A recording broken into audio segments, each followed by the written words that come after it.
Good day mga kababsi, ngayon magluluto tayo ng tortang talong with shredded tuna.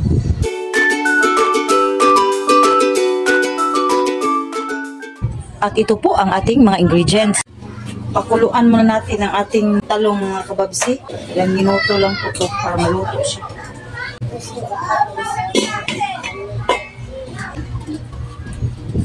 Mag-slice po tayo ng bell pepper po.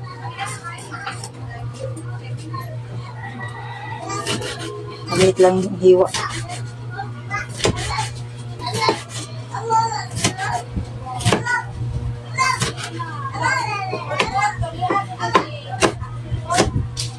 Ganito lang po mga kababsi. Maliit lang po kasi mix natin to sa ating tuna.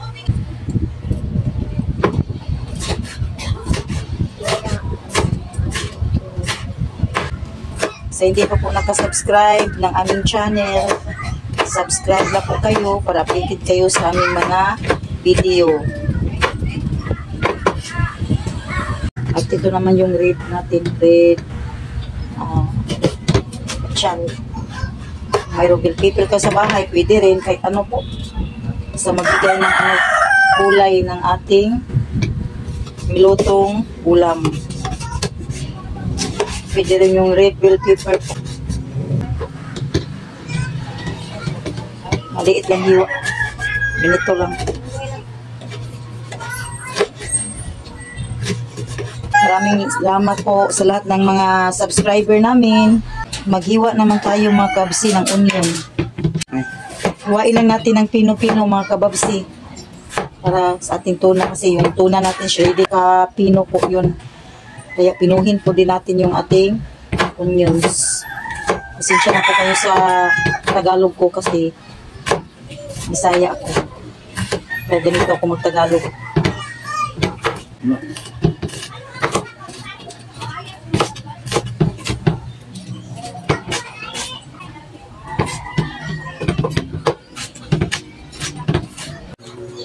Mga kababsi, ito na ang ating pinakuloang talong. Malambot na po siya. Set aside muna natin ito kasi magluluto pa tayo ng tuna para sa ating tortang talong.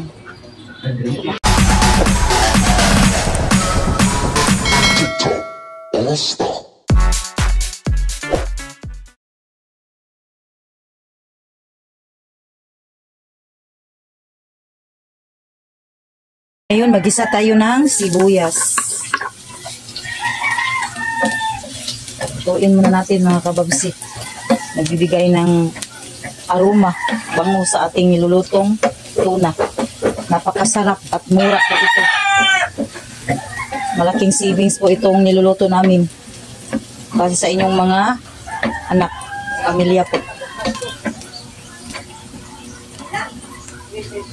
At ilagay naman natin yung ating bell pepper at saka achal. Dagdag lasa sa ating nilutong tuna. Napakasarap at napaka-healthy po sa mga bata ito, pati sa atin.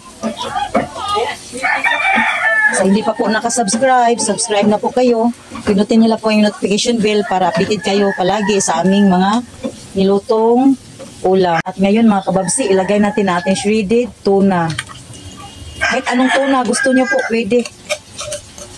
Kahit anong maliliit na tuna. Mayaman po ito sa omega-3 fatty acid po. Good for your heart po. Napakaganda ng tuna. At napakasarap. At healthy pa po. At maglagay po tayo ng asin po. Asin. Maglagay tayo ng asin. Tsaka pamintang durog po. Para panglasa sa ating tuna. At maglagay din tayo ng oyster sauce po. Pas lalong sumarap yung tuna natin.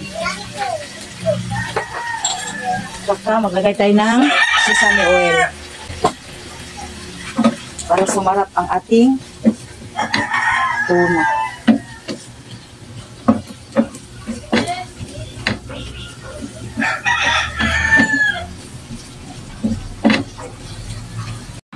Ito na po, ready na po ang ating palaman sa ating talong. Ready na po to. Ito na po yung ating talong po. Ganito lang po ha, paghiwa niya. Ganyan lang po. Ganito lang po gawin niya. Para sumarap yung ating tortang talong. Ganyan lang po siya.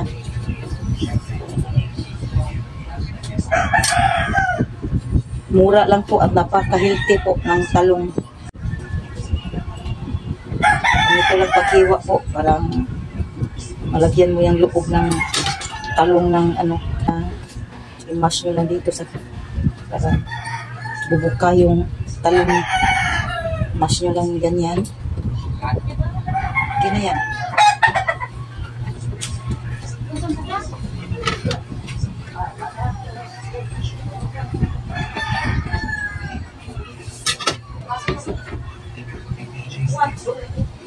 Sa lahat ng mga subscriber namin, maraming salamat po sa walang sawang suporta sa amin sa panonood po. Maraming salamat po. Ganyan lang po. At ngayon mga kababsi, maglagay na tayo ng ating tuna. Mag-topping na po tayo. Ganyan lang po. Ganyan lang po ang ating paglagay ng ating shredded tuna. Ganyan lang po yan. Wow, napakasarap nito. Masarap at napaka-healthy po. Pwede ito sa mga anak natin. Makakain na din sila ng gulay sa wakas. Kasi napakasarap. Napaka-healthy po ng ating luto ngayon. Ganito lang yan mga Kababsi TV. Ganito lang po yun. Paglagay ng inyong tuna.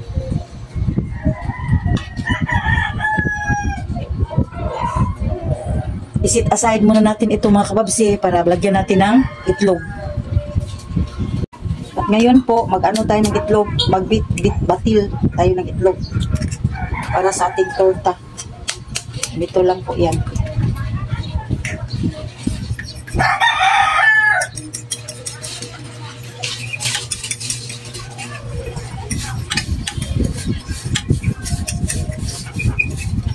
Napakasarap po nito. Try nyo po sa bahay nyo. Sundin nyo lang itong tutorial namin.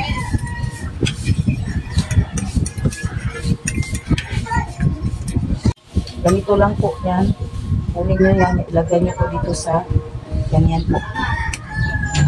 Tapos ganyan lang po ang gawin nyo. Lagyan nyo lahat buo ng cake para po di pag maprito kayo, buo pa rin yung torta nyo. Ganito lang yan. Tsaka natin, ipiprito na po natin ito. Ganyan lang po. Ngayon, maglagay tayo ng oil mga kababsi para iprito natin ang ating tortang talong. Painitin muna natin yung oil. Lagay na po natin ang ating torta. Ganyan lang po.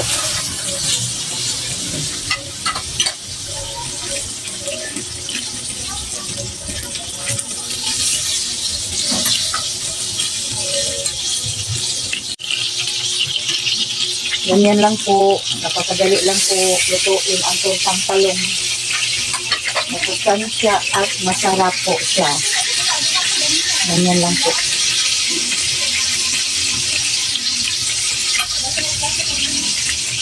Ngayon, baliktarin na po natin ang ating tortang talong.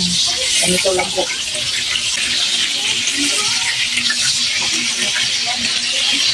Ganyan lang po.